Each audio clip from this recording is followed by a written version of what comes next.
A big part of what we're doing in meditation is really just resting,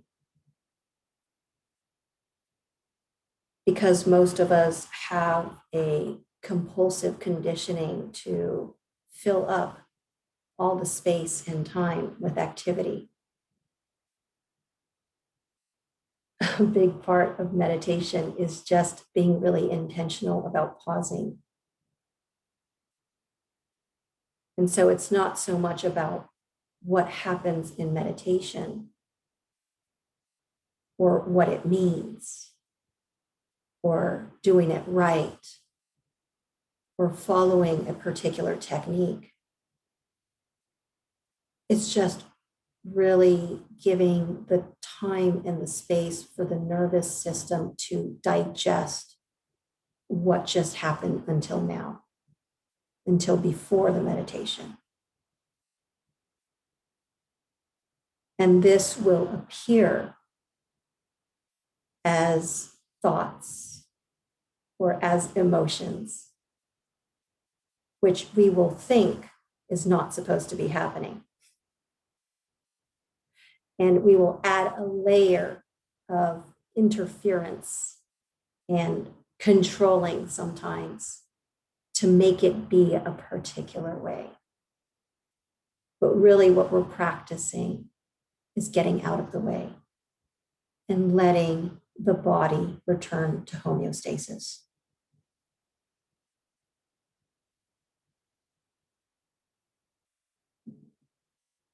The attitude we're cultivating here is that of discovery. Because when we're in a place of discovery, there is a vividness and there is a level of engagement that happens that feels incredibly nourishing. And it's really hard to be in a place of curiosity and discovery when we have an agenda. Yeah, it's interesting how even our entertainment is adding more stimulus, and that stopping and pausing is so counterintuitive, right? Because if I have free time, I'm going to make the most of it. That's the attitude. And what that does to the nervous system is it just adds more things that it needs to digest and integrate. There's nothing wrong with entertainment and taking more in and making the most of our free time. But connection and meaningfulness actually requires a certain pace in order for us to fully perceive what's happening.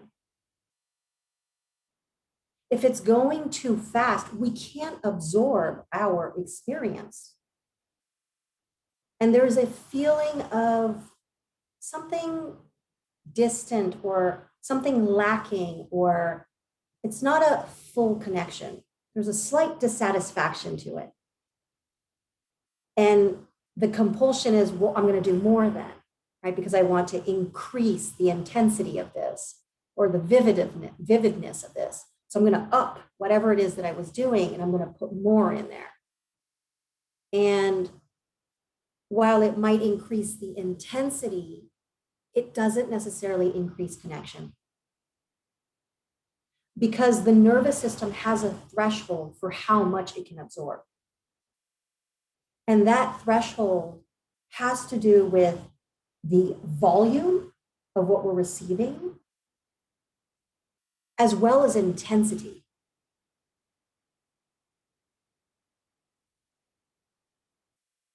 And so it's somewhat of an attunement, right? As we navigate through our day, is noticing if I'm being flooded, and if I'm being flooded, can I slow it down in some way? So this is self-regulation. I'm starting to feel the,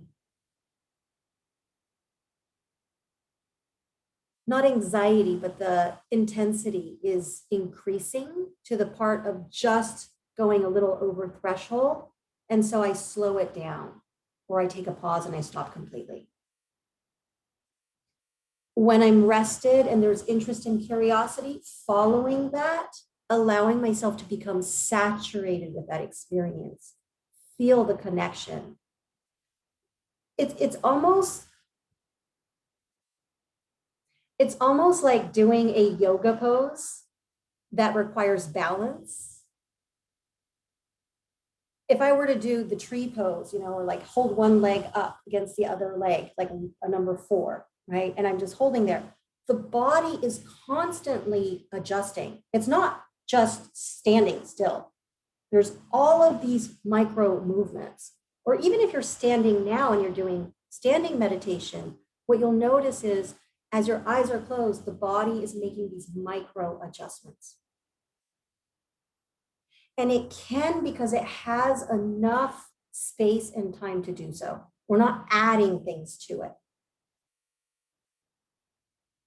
And so if our interest is to feel presence and connection, part of what we can do with the awareness that is available when we have conscious awareness is to attune to, is this too much in this moment?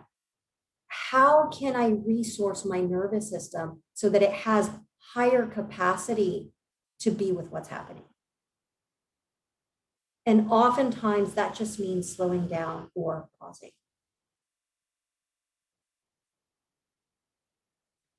And this can be really nuanced. So I'll give like a specific example. I'm sure you have all experienced this where you're reading something and you just keep reading the same paragraph and looping back again because there's all this other stuff that's going on in the background. Right? Or for me, it's listening to podcasts and then I realize I missed 5 minutes of it because I'm just thinking anyways about something else. That means there's too much going on. That means we either turn off the podcast and we just let whatever here finish its digestion and its integration, not trying to figure it out because then we're adding another layer of demand, but just let it discharge. And I've had to monitor this very carefully throughout my day because I tend to do a lot and want to learn. Every free moment is filled by entertainment, learning, or working. And in particular, when there is a sense of scarcity around time, we tend to jam in even more, right? Because there's not enough time. So any free time I have, I'm going to maximize it. And this is exactly the thing that perpetuates the moving out of balance.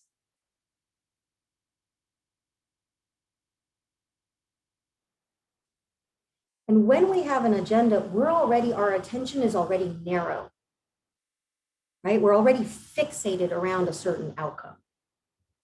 And what that does is there's a contraction that happens that one is felt by the other. So then there's an automatic defensiveness, even if it's unconscious. And in terms of where the conversation will go, or if we're thinking of just presence in general, where our moment, how our experience will unfold, we end up with only the possibility that we're wanting, if we're lucky, because most likely that's not going to happen because we don't have that much control over the outcome of things. So then there'll be dissatisfaction, evaluation, judgment, and a bunch of other things that will take us away from being with what's happening. But when we're in a place of moment to moment, just noticing the impact and gently moving or leaning towards what feels with the biofeedback more connecting, we end up meandering to places we never thought we would go. And this is particularly beautiful when we're doing this with another person, such as communication, where there's this absolute sense of safety because I'm not fighting over the microphone. I'm not trying to wait to insert my point of view or to prove something or to get someone to go along with something. There's just this, it's like a dance, this moment to moment attunement and adjustment to each other, to what's actually happening right now. The connection that is possible there, and also the creation of a reality or a conversation or of an experience together, is something that has a profound connecting effect. Because we're not losing ourselves in the interaction, and we're not also oppressing another. We are gliding and discovering and creating possibilities that the narrow, fixated agenda would never allow for. And so there's this element of surprise, there's this element of discovery, there's this element of delight.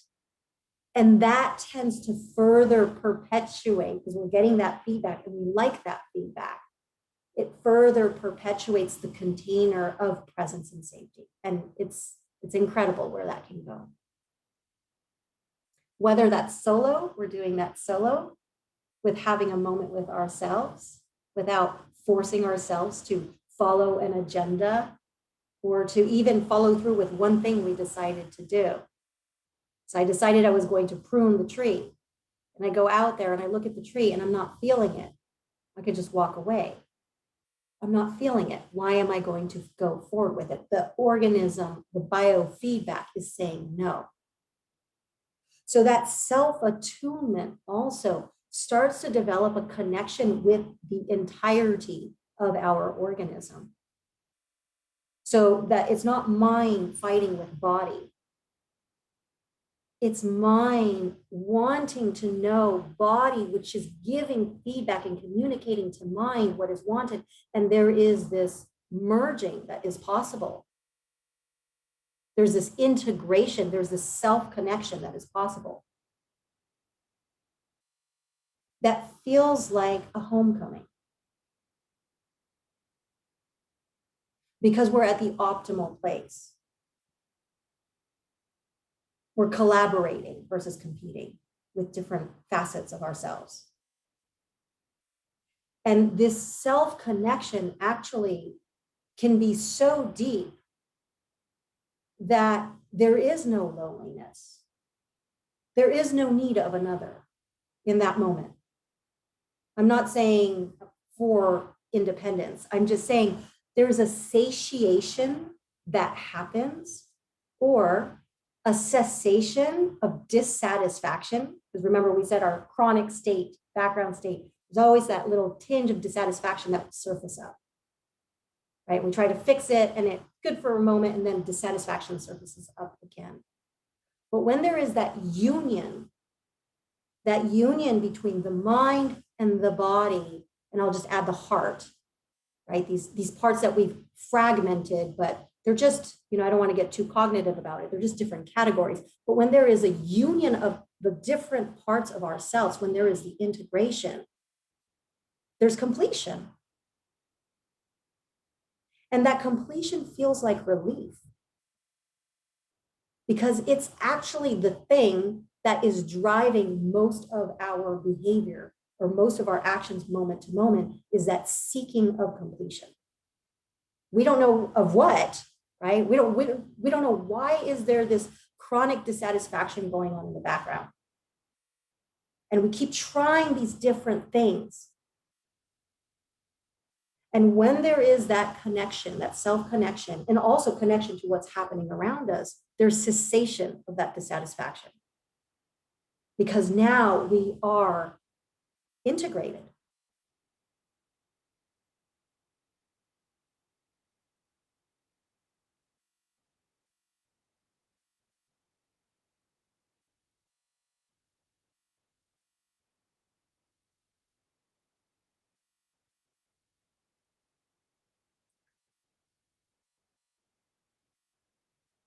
So just as a reminder of the path that we've been traveling so far with the summer session, that we started talking about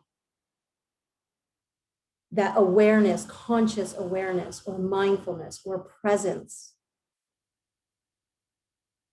is available really depending on the state of our nervous system. Meaning, if we're on either end of the spectrum, like the nervous system is too stimulated or it's understimulated, there isn't much consciousness available, right? There's kind of this optimal sweet spot where I'm relaxed, but I'm alert. And that's how presence can be available. And then we kind of talked about how there are the states that are the results of that, right? There's either presence, or if I'm not conscious or present, it's my default animal side that's taken over. And then a layer above that, we talked about so we can notice our states, but we can also notice on top of the states, meaning am I conscious or am I unconscious? Oftentimes there's a valence. And the valence is that either an experience feels pleasant, unpleasant, or maybe neutral. So I'm just kind of saying this for the group because we've been kind of coming and going. And the last session on Tuesday, I was talking about that oftentimes the valence that is in the background is of dissatisfaction. But we're not really sure, but something feels off about our experience. That there's just this chronic, like this moment is not enough. So I either need to enhance it or I need to be doing something else. Or there's the questioning, what am I doing wrong? So how can we move the valence away from this constant dissatisfaction to a place of more neutrality, or better yet, even favoring the valence of satisfaction?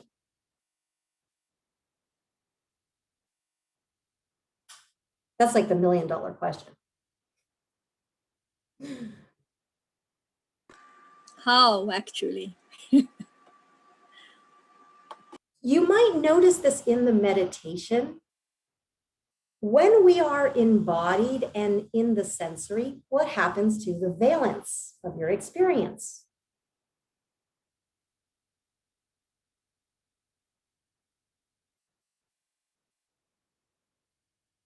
For me, it drops down from, instead of it being more of dissatisfaction, more to a neutral place.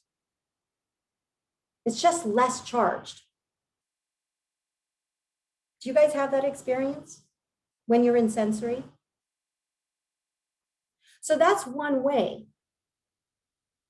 If we're wanting to shift the valence over, or noticing when there is this strong sense of dissatisfaction, what happens when I actually let go of what I think is causing the dissatisfaction and drop into feeling sensations, hearing sounds, dropping down to that organismic level? The charge dissipates. If we want to move the valence a little bit further towards that of connection, towards that of feeling pleasantness, which oftentimes is a feedback that our emotional body gives when we're meeting our needs, our basic needs. One of the things that we can do is have transparency. And so that even if I'm experiencing something that's unpleasant, if I'm able to see it and name it, this is unpleasant, all of a sudden I'm going from a state of avoiding and not wanting to seeing, which is more neutral, to actually connecting and noticing what's really happening. And what was unpleasant doesn't necessarily become less unpleasant, but there's a feeling of connection and relief that comes with seeing clearly what is happening, what is true, that balances that out. So this is the benefit of mindfulness. Mindfulness is being able to be with what's happening, even if it's unpleasant, even if we don't like it. without adding on, just seeing it, being able to name it. And that alone, the awareness alone, making contact with that experience creates a relaxation. Because everything that is happening within the organism, whether it's a somatic thing or whether it's an emotional thing, is to tell us something. The system is trying to give us information. And when we bypass that, or when we get distracted by a story about what we think is happening, that thing is unseen.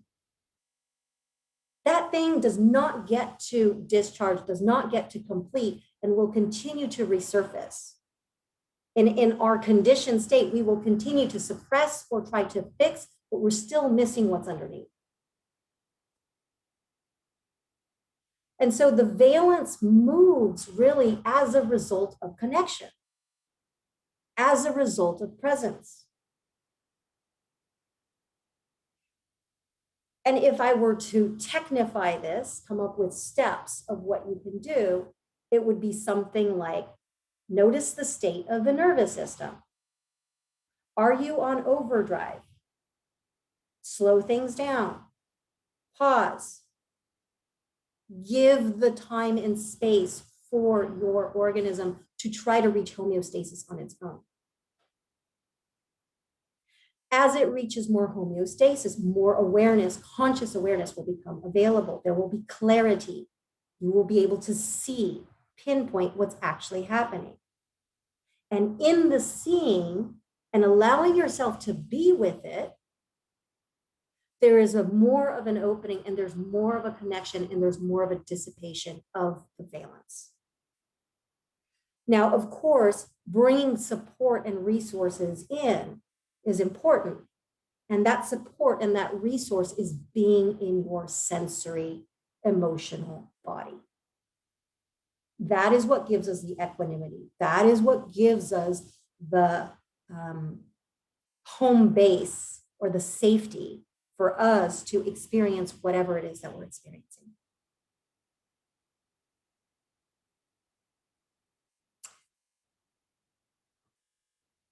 Yeah, it's really interesting because oftentimes the way mindfulness is sold to the mainstream is it's really about getting something, right? Like come to mindfulness and you'll be more focused, or come to mindfulness and you'll be able to self-regulate, which are aspects, right? We can have that. And it's so much more. Come to mindfulness and become intimate with your life. Explore mindfulness and open up all the atrophied aspects of your awareness that you had as a child and that you lost as you moved into adulthood. Be into presence and feel self-connected and connected to those around you, and that you actually belong to your own life.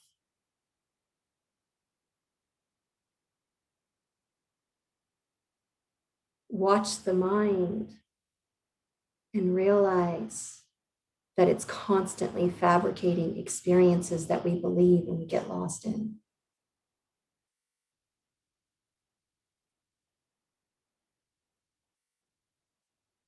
This isn't a coping mechanism.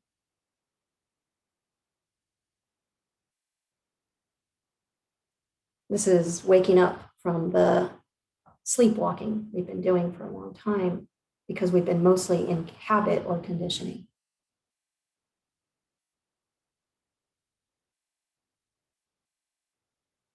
This is about being able to have choice and live our lives more intentionally, and to create the life that we want.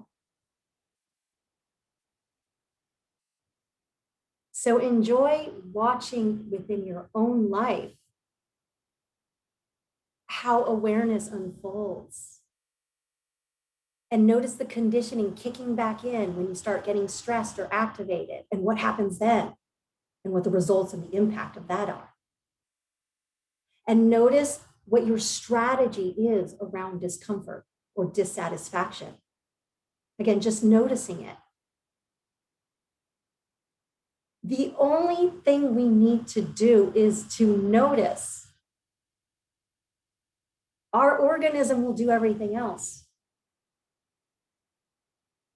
And this is the ultimate reason as to why I am interested in mindfulness. Because if I can cultivate more conscious awareness, if I can protect my awareness, what would my life be like? The confidence that results from that is unshakable.